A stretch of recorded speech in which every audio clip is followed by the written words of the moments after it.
In the heart of darkness that was Nazi Germany, one name stands out amidst the chilling horrors of the Holocaust: Irma Grese. Born into a world engulfed by Hitler's grip, Grese would become infamous for her brutality as a Nazi concentration camp guard. Imagine a woman with striking blue eyes and a perfect figure, someone who could be a movie star. Now imagine her wielding a whip, relishing the screams of starving prisoners she forced to kneel for hours in the freezing rain. She reveled in the agony of her victims, earning nicknames like the Hyena of Auschwitz and the Beautiful Beast. But what led this once frightened child to become one of the most feared figures of the Holocaust? Was it indoctrination by the Nazi regime or a darkness within her own soul? How could a person so young inflict such unimaginable cruelty? As survivors recount her atrocities and witnesses testify against her, the chilling truth of Irma Grese's depravity emerges. Join us as we delve into the depths of her crimes. The year was 1945, and the tides of war were turning against the Third Reich. On April 15th, the British 11th Armoured Division liberated Bergen-Belsen, one of the most notorious Nazi concentration camps. As Allied forces entered the camp, they were met with a scene of unimaginable horror. 13,000 unburied corpses lay strewn across the grounds. Nearly 60,000 prisoners, sick and starved, languished within the camp's confines, their emaciated bodies barely clinging to life. Among the prisoners were male and female Nazi guards, responsible for the atrocities that had unfolded within Bergen-Belsen's walls. Forced by the British forces to bury the dead bodies in mass graves, these guards faced a reckoning for their crimes against humanity. One of these guards was Irma Grese, a young woman whose name would become synonymous with cruelty and sadism. Irma Grese's journey into darkness began years earlier, in the small town of Rechen, Germany. Born into a family of 5 children, her early life was marred by tragedy and turmoil. At just 13 years old, Irma faced the loss of her mother to suicide, after discovering that her husband had an affair with a local pub owner's daughter. Her father, an agricultural worker, struggled to provide for his children in the wake of his wife's death, and would often resort to physical violence to discipline his children.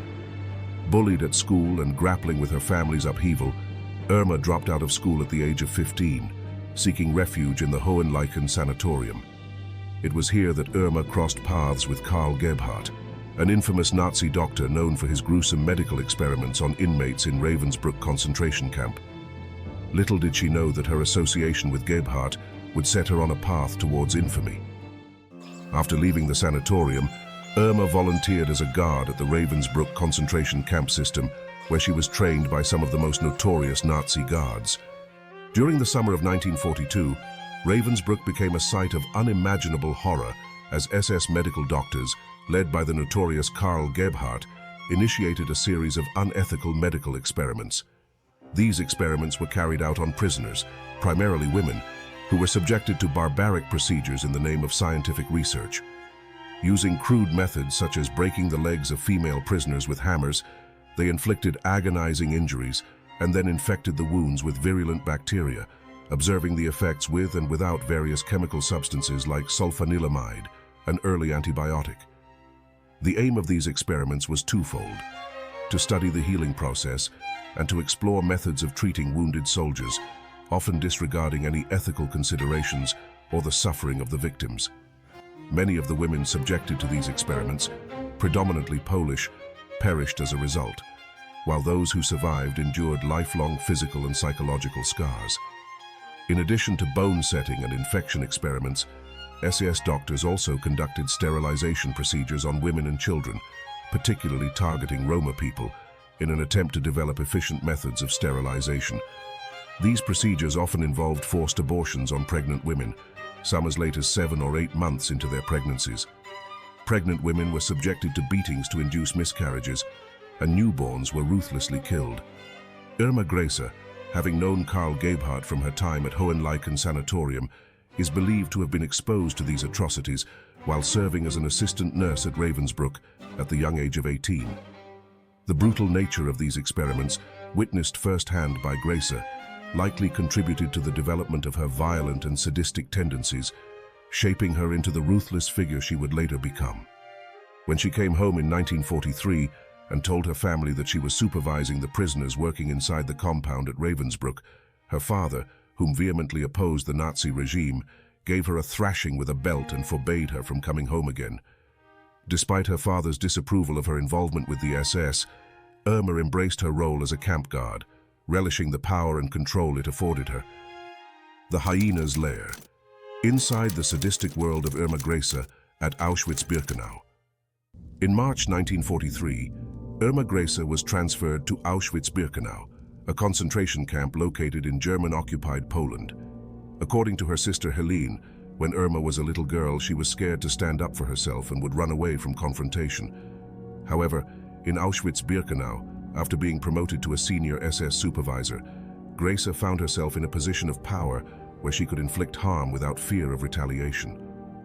This newfound authority ignited a sadistic streak within her, and she soon became one of the most reviled figures in the camp, earning nicknames like the Hyena of Auschwitz and the Beautiful Beast. Grese's notoriety extended beyond her cruelty. She was also rumored to be a sexual deviant, engaging in relationships with both male and female prisoners. Among her alleged lovers were infamous figures like Dr. Josef Mengele and Josef Kramer, the commandant of Auschwitz-Birkenau. Dr. Gisela Perl, a former prisoner at Auschwitz, described Grese as one of the most beautiful women I have ever seen.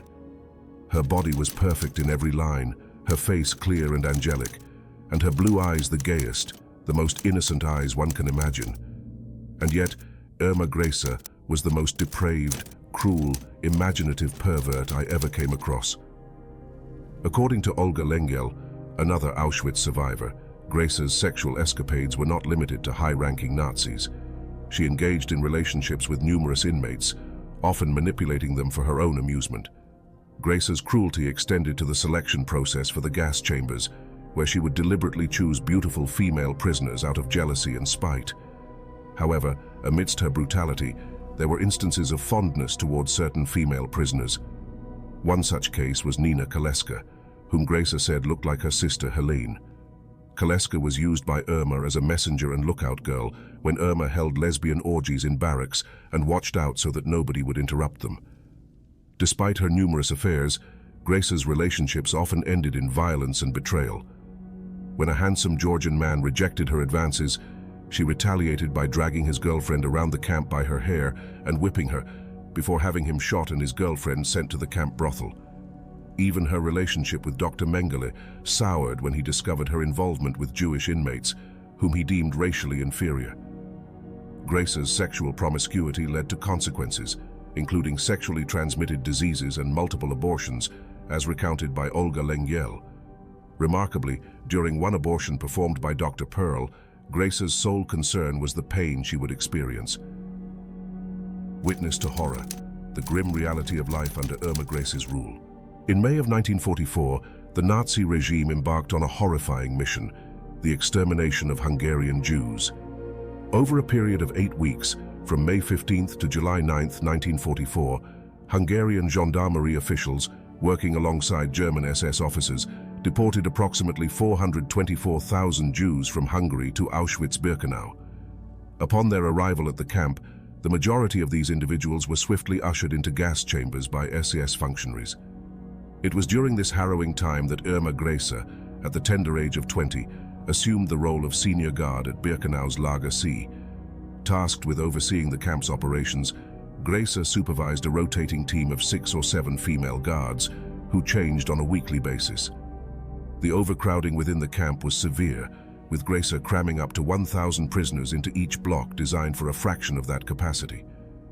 Due to the overcrowding, the latrines ceased to function, and sanitary conditions deteriorated rapidly, with Grese later recalling the pervasive filth, stating, "Wherever you went, it was just as if the prisoners thought that any place was good enough for a latrine."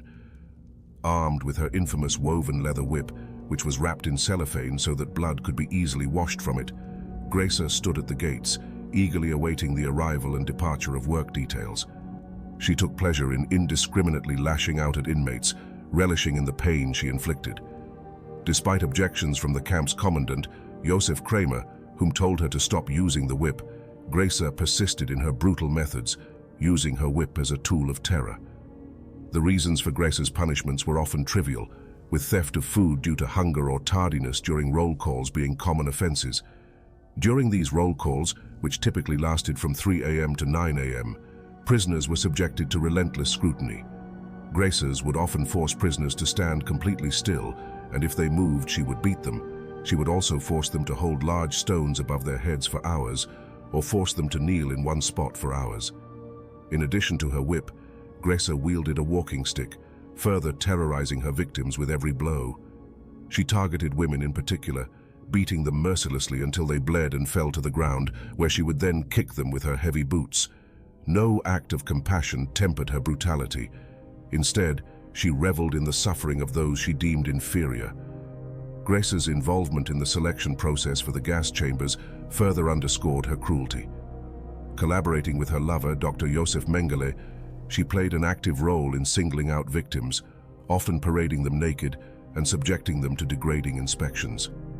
Any attempt to resist or escape was met with swift and violent retribution, as Grese ruthlessly enforced her authority.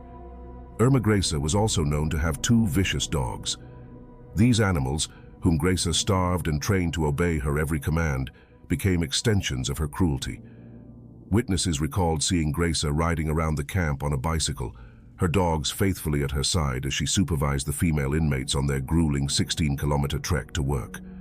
For those unfortunate prisoners who faltered and couldn't keep pace with the marching column, Grese had a sinister solution. She ordered her dogs to attack.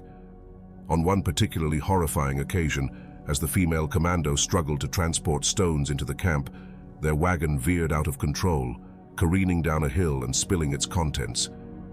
In the chaos that ensued, one survivor testified how Irma sicked the 2 police dogs on them. The girls tried to escape their fangs, but the trained killers easily overtook them. The dogs were tearing at the girls' bodies. Irma came closer to observe what they were doing. Her eyes were bloodshot. The sight of blood seemed to intoxicate her. All this time, Irma Grese had a smile on her face. From her early days in Ravensbrück to her reign of terror in Birkenau, Grese reveled in the suffering of others, wielding her authority with unyielding brutality. Her actions, fueled by a perverse pleasure in inflicting pain, left an indelible mark on the annals of history, serving as a stark reminder of the depths of human depravity. May her victims never be forgotten, and may their memory serve as a beacon of hope in our ongoing pursuit of justice and compassion.